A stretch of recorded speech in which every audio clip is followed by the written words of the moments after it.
Hello tout le monde, alors je suis heureuse de vous retrouver aujourd'hui pour vous parler de la carte numéro 14 qui correspond ici au Cid ou à la tempérance dans le tarot de Marseille.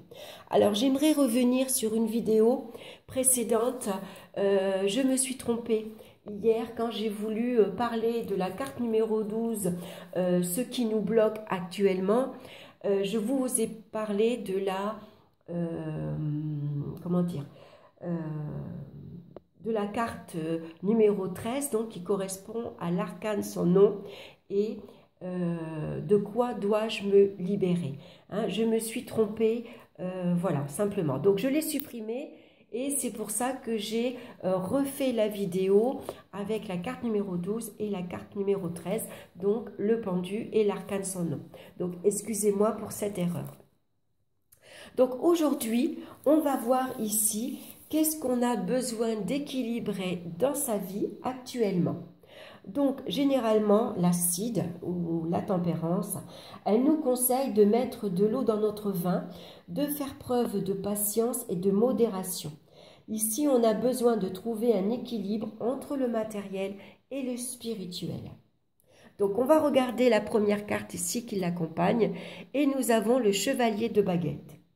Donc là, on voit qu'on a clairement envie de partir et de satisfaire ici son ambition.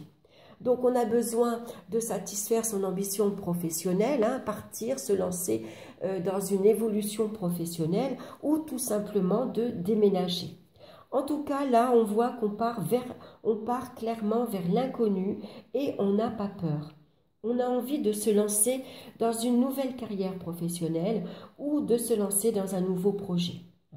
Donc, s'il y a des opportunités qui se présentent, on va aller à leur rencontre. On a confiance en soi.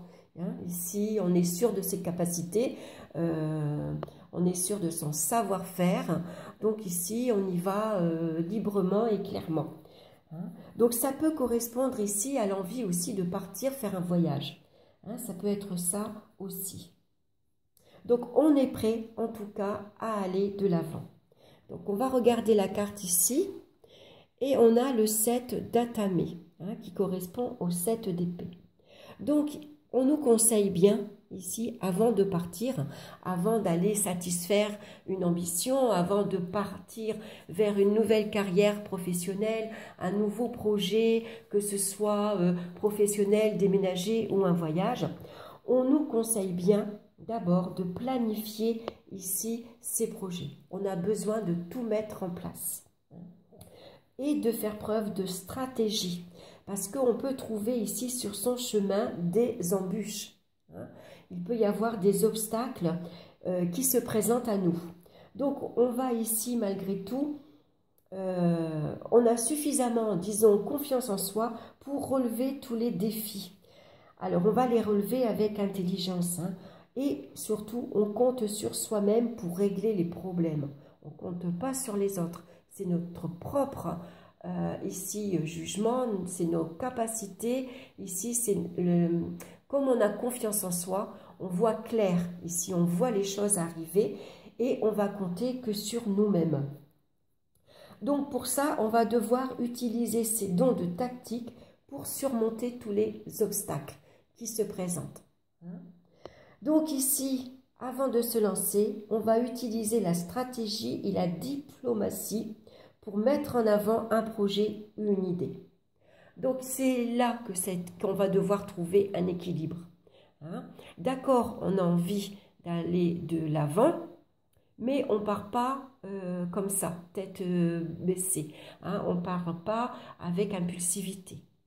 D'abord, on va regarder avec intelligence ce qui se présente à nous. On va faire face aux difficultés, aux obstacles avec intelligence.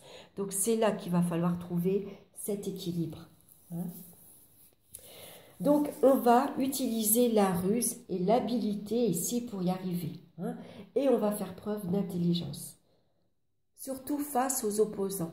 Ici, pour arriver à satisfaire une ambition, à créer un nouveau projet, à mettre une idée en pratique, on peut trouver face à nous des personnes qui s'y opposent. des personnes qui essayeront de mettre des bâtons dans les roues. Mais comme on est quelqu'un de malin, c'est pour ça qu'il faut utiliser la ruse.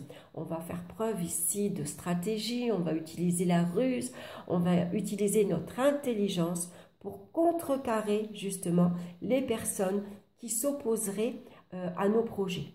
Hein? Donc c'est pour ça qu'on va utiliser la diplomatie ici de la tempérance. Donc pour trouver un équilibre, pour partir ou se lancer dans un projet professionnel ou autre, hein, on fait preuve de stratégie pour y arriver. Donc c'est pour ça qu'ici, on va se servir de la modération, on va tempérer ici les énergies négatives qu'il pourrait y avoir autour de soi. S'il y a des personnes qui s'opposent à nous, ben voilà, on va tempérer, on va mettre de l'eau dans notre vin, on va ici se servir de la diplomatie et puis on va se servir de notre intelligence et de la ruse pour arriver à nos fins ici, hein, puisque le but c'est de satisfaire ses ambitions. Voilà, donc j'espère que cette guidance vous aura parlé. Bien sûr, je vous rappelle que c'est un tirage général, donc regardez par rapport à votre situation actuelle. Voilà, donc je vous retrouve demain avec la carte qui correspond au diable. Donc on va voir ici les énergies nécessaires que l'on a besoin. Hein. Qu'est-ce qu'on dégage ? Voilà, je vous embrasse tous bien fort, je vous souhaite une excellente journée et puis je vous retrouve donc demain. À bientôt, bye bye.